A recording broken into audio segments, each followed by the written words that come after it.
Couple things that jump out to me. My favorite piece of video in that segment, Tyler Trappinger with the Johnny Manziel. Closer, though, than we thought, huh? Forest Hills Northern put up a good fight. Wolverines had many heroes in this game. Muhammad Ali Abdur-Rahman had 16 points, and the freshman from Germany, Mo Wagner, 22 minutes, 4 points, and 8 rebounds. John Beilein saying after the game, he's shown us what he can do on the practice squad. It was time to give him a chance to play bigger minutes. Well, Evan, my first thought is a lot closer than last year. They split them down the middle this year. Black wins 3, red wins 3. But like you said to me before we went on, the black kind of got the bigger matchups tonight. So despite being behind by 10 points at halftime, the Spartans felt like they actually played pretty well in the first half and had a chance going into the final 30 minutes, but this one quickly got out of control for them in the third quarter. And when you get to this stage and you're this close to winning a national championship, it hurts to lose no matter what the final score is. What a crazy game this was, right? We're all thinking it's 24-0 Plainwell right before the half, and they're deep. They're inside the 10-yard line of Vicksburg. They're going to make this thing 31-0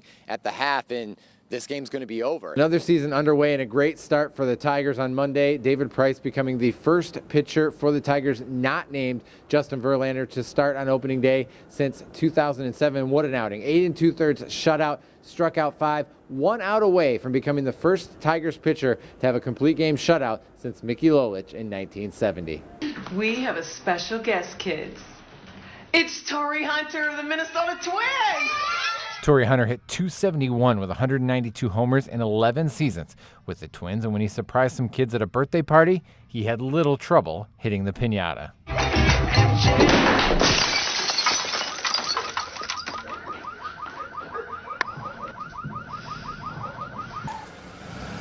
I don't feel so good. Joe Nathan played in the Twin Cities from 2004 to 2011 and saved 260 games for the Twins. During that time, Johan Santana won 2 Cy Young Awards. Some pretty good ones. You know, we definitely had some fun with a couple of the commercials. I know Johan and I did a good one. All you do is gain speeds. Joe, that's how you win Cy Youngs, baby. And when the Twins built a new ballpark outdoors after years at the Metrodome, well, you knew they'd come up with something good. I could hit you. Oh, yeah? Let's do it. Bring it, meat. The one that I really liked with Mauer was kind of brought us back to our childhood days and sitting there playing video games and then having little bickering fights and we get in trouble. His mom yells at us. So, you know, it kind of brought us back to our younger days. Joe, will you boys take it outside? And you can't have funny baseball commercials without pitchers singing, even if it's not their real singing voice.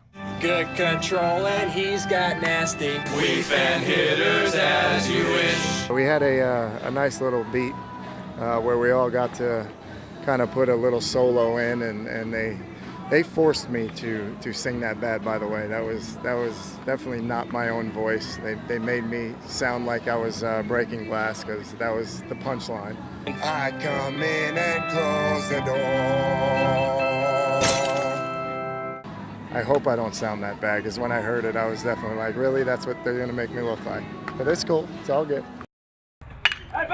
Following spring sports at the high school level can be challenging if you can't make it to all the games. But that's not the case for Caledonia baseball fans. That's because Nick Tworey has you covered. Well, my dad wasn't at a game once, and we just kind of decided that, I was texting him the updates, and it was a long text, so I threw it online, and he shared it to a couple of my family members, and I decided, what the heck, why not? Just keep on going. And so for the last 3 years, the Caledonia relief pitcher has written a blog called Living Life in the Bullpen.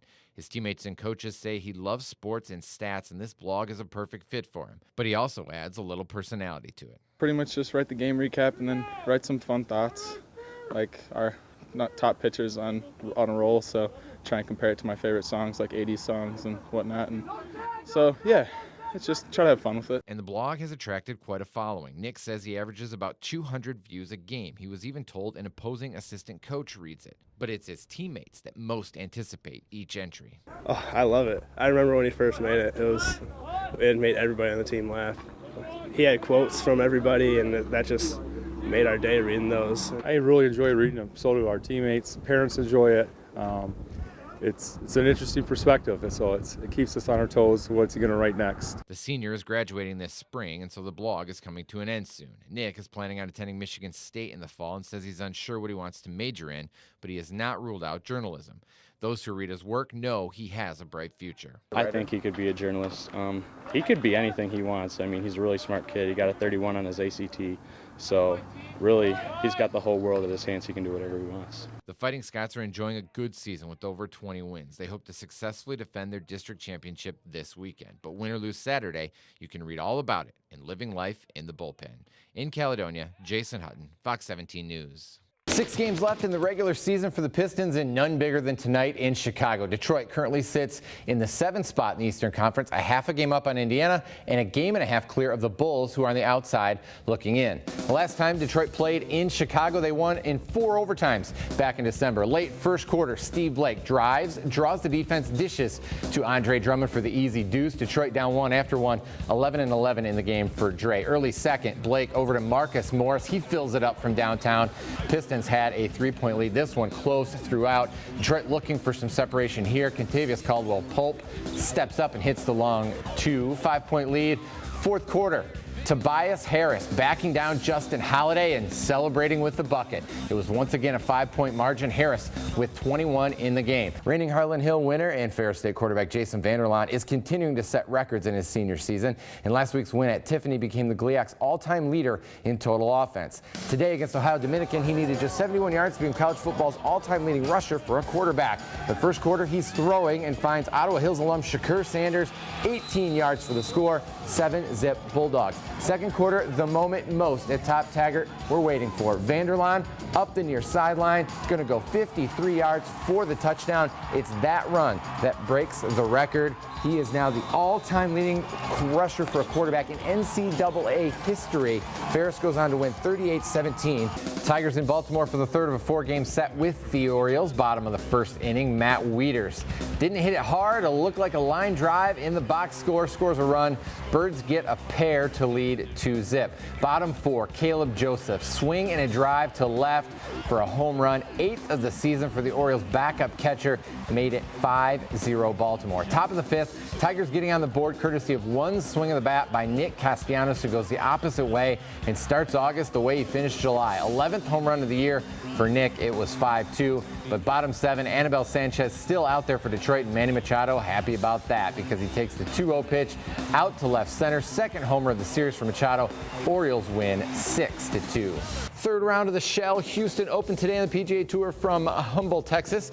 Phil Mickelson began the day 6 shots back, made 3 early birdies to get to 7 under. He had a triple bogey at 7, but knocks this putt in from way downtown for birdie at 14. He's 5 under, tied for 19th. Former world number 1 Jordan Spieth, he'll defend at Augusta next week.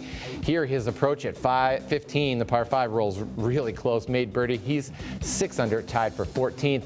38-year-old Jim Herman never won on tour. His birdie putt here at 15 gives him a tie for the lead. That's where he stands after 54 holes, tied with Jamie Lovemark at 11 under. And the Masters is next week, the first major of the year. And Herman or Lovemark, if either one of them win tomorrow, they'll get the final spot in the field at the Masters.